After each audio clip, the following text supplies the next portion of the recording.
இன்றைய இறைவார்த்தை திருத்துதர் பவுல் ரோமையருக்கு எழுதிய திருமுகத்திலிருந்து வாசகம்.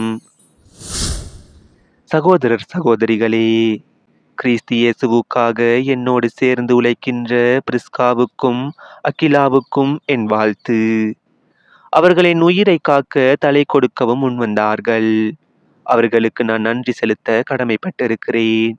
நான் மட்டுமல்ல, பிற இனத்து திருச்சபைகள் அனைத்துமே நன்றி செலுத்த கடமைப்பட்டிருக்கின்றன. அவர்கள் வீட்டில் கூடும் திருச்சபைக்கும் வாழ்த்து சொல்லுங்கள். என் அன்பார்ந்த எப்ப இனத்துக்கும் வாழ்த்து கூறுங்கள். ஆசியாவில் கிறிஸ்துவை முதல் ஏற்றுக்கொண்டவர் இவரே.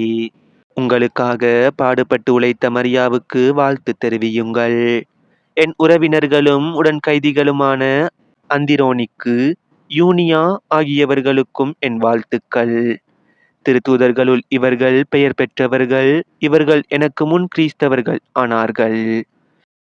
ஆண்டவருக்கு உரியவரான என் அன்பார்ந்த அம்பிலியாத்துக்கு வாழ்த்துக்கள்.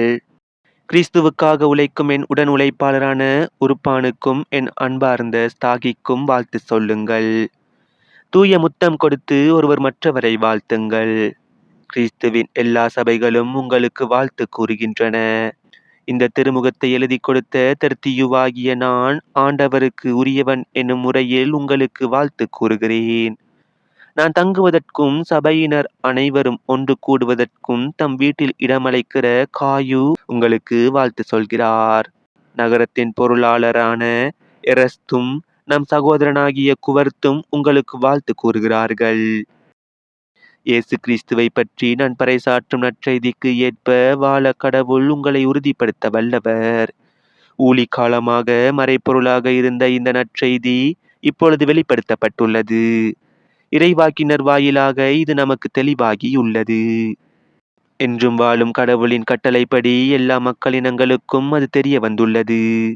இதனால் அவர்கள் நற்செய்தியை கேட்டு நம்பிக்கை கொள்வர். ஞானமே உருவாகிய கடவுள் ஒருவருக்கே இயேசு கிறிஸ்துவின் வழியாய் என்றென்று மாற்றி உரித்தாகுக. ஆமேன். இது ஆண்டவர் வழங்கும் அருள்வாக்கு. இறைவா உமக்கு நன்றி. இன்றைய தினத்துக்கு உரிய நற்செய்தி வாசகம். லூக்கா எழுதிய தூய நற்செய்தியில் இருந்து. அக்காலத்தில் இயேசு தம் சீடர்களுக்கு கூறியது, நான் உங்களுக்கு சொல்கிறேன், நேர்மையற்ற செல்வத்தை கொண்டு உங்களுக்கு நண்பர்களை தேடிக்கொள்ளுங்கள். அது தீரும் பொழுது அவர்கள் உங்களை நிலையான உறைவிடங்களில் ஏற்றுக்கொள்வார்கள். மிக சிறியவற்றில் நம்ப தகுந்தவர் பெரியவற்றிலும் நம்ப தகுந்தவராயிருப்பார். மிக சிறியவற்றில் நேர்மையற்றவர் பெரியவற்றிலும் நேர்மையற்றவராயிருப்பார். நேர்மையற்ற செல்வத்தை கையாளுவதில் நீங்கள் நம்பத்தகாதவராயிருந்தால் யார் உங்களை நம்பி உண்மை செல்வத்தை ஒப்படைப்பார்?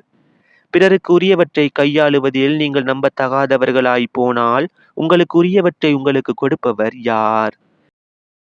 எந்த வீட்டு வேலையாலும் இரு தலைவர்களுக்கு பணிவிடை செய்ய முடியாது. ஏனெனில் ஒருவரை வெறுத்து மற்றவரிடம் அவர் அன்பு கொள்வார், அல்லது ஒருவரை சார்ந்து கொண்டு மற்றவரை புறக்கணிப்பார். நீங்கள் கடவுளுக்கும் செல்வத்துக்கும் பணிவிடை செய்ய முடியாது. பண ஆசைமிக்க பரிசேயர் இவற்றையெல்லாம் கேட்டு இயேசுவை ஏளனம் செய்தனர். அவர் அவர்களிடம் கூறியது, நீங்கள் உங்களை மக்கள் முன் நேர்மையாளராக காட்டிக்கொள்கிறீர்கள். கடவுள் உங்கள் உள்ளங்களை அறிவார். நீங்கள் உங்களை மக்கள் முன் உயர்ந்தவர்களாய் காட்டிக்கொள்வது கடவுள் பார்வையில் அருவருப்பாகும். இது நம் கிறிஸ்து இயேசு வழங்கும் வாழ்வு தரும் நற்செய்தி. கிறிஸ்துவே உமக்கு புகழ். இன்றைய தினத்துக்கு உரிய சிந்தனை துளிகள்.